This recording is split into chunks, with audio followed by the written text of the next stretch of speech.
एक गिलहरी रोज अपने काम पर समय से आती थी और अपना काम पूरी मेहनत और ईमानदारी से करती थी।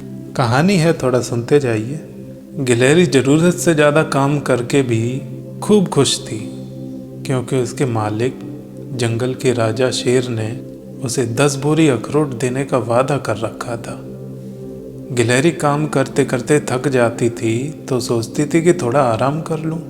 वैसे ही उसे याद आता कि शेर उसे 10 बोरी अखरोट देगा।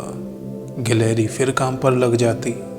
गिलहरी जब दूसरे गिलहरियों को खेलते देखती थी तो उसकी इच्छा होती थी कि मैं भी खेलूं, पर उसे फिर से अखरोट की याद आ जाती थी और वो फिर से काम पर लग जाती थी। ऐसा नहीं कि शेर उसे अखरोट नहीं देना चाहता था, शेर बहुत ईमानदार था। ऐसे ही समय बीतता रहा। एक दिन ऐसा भी आया जब जंगल के राजा शेर ने गिलहरी को 10 बोरी अखरोट देकर आज़ाद कर दिया। गिलहरी अखरोट के पास बैठकर सोचने लगी कि अब अखरोट मेरे किस काम के। पूरी जिंदगी काम करते करते दांत तो घिस गए, इन्हें खाऊंगी कैसे।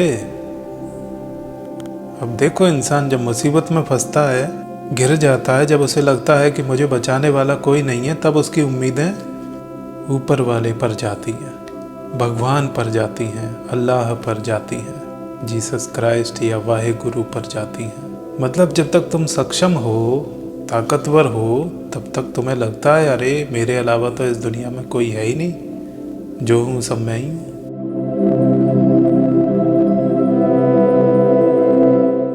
इंसान अपनी इच्छाओं का त्याग करता है, पूरी जिंदगी नौकरी, व्यापार और धन कमाने में बिता देता है। 60 वर्ष की उम्र में जब वो सेवानिवृत्त होता है तो उसे उसका फंड मिलता है या बैंक बैलेंस होता है, लेकिन तब तक वो उसे भोगने की क्षमता खो चुका होता है। तब तक जनरेशन बदल चुकी होती है, परिवार को चलाने वाले बच्चे आ जाते हैं। क्या इन बच्चों को इस बात का अंदाज़ा लग पाता है कि इस फंड और इस बैंक बैलेंस के लिए उस व्यक्ति ने कितनी इच्छाएं मारी होंगी, कितनी तकलीफ़ें उसे मिली होंगी, कितने सपने उसके टूटे होंगे।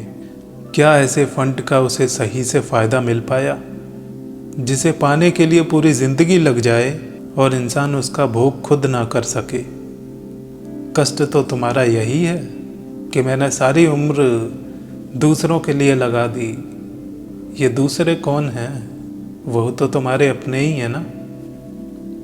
इस धरती पर कोई ऐसा अमीर अभी तक पैदा नहीं हुआ जो बीते हुए समय को खरीद सके।